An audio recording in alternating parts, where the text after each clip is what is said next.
తెలుగు రాష్ట్రాలలో వినాయక చవితి సంబరాలు ముగిశాయి. లడ్డూ వేలం పాటలు ప్రత్యేక ఆకర్షణగా నిలిచాయి. బాలాపూర్ లడ్డూ వేలానికి ఎంత క్రేజ్ ఉందో ప్రత్యేకంగా చెప్పాల్సిన పని లేదు. అయితే ఓ ముస్లిం మహిళ గణపతి లడ్డూను దక్కించుకోవడం విశేషం. వినాయక నిమజ్జనం సందర్భంగా జరిగిన లడ్డూ వేలం పాటల్లో నిర్మల్ జిల్లా కేంద్రంలో ఈ అరుదైన ఘటన చోటు చేసుకుంది.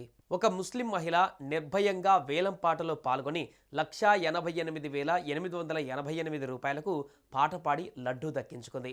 ఈ అరుదైన ఘటనకు నిర్మల్ జిల్లా కేంద్రంలోని ఆదర్శ నగర్ శివాజీ యూత్ వినాయక మండలి వేదిక అయింది.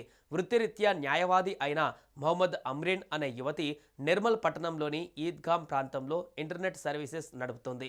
సర్వమతాలు ఒకటేనని చాటి చెప్పేందుకు ఆమె లడ్డూ వేలం పాటలో పాల్గొని అందరినీ ఆశ్చర్యానికి గురిచేసింది.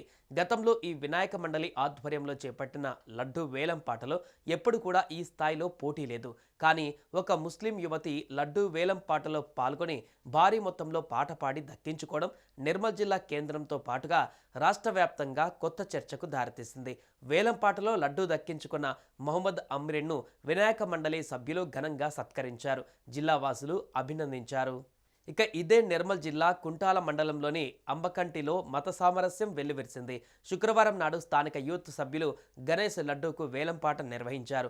ఈ క్రమంలో గ్రామానికి చెందిన 7వ తరగతి విద్యార్థి కె రెహాన్ 1,111 రూపాయలు వేలంపాట పాడి లడ్డును దక్కించుకున్నాడు.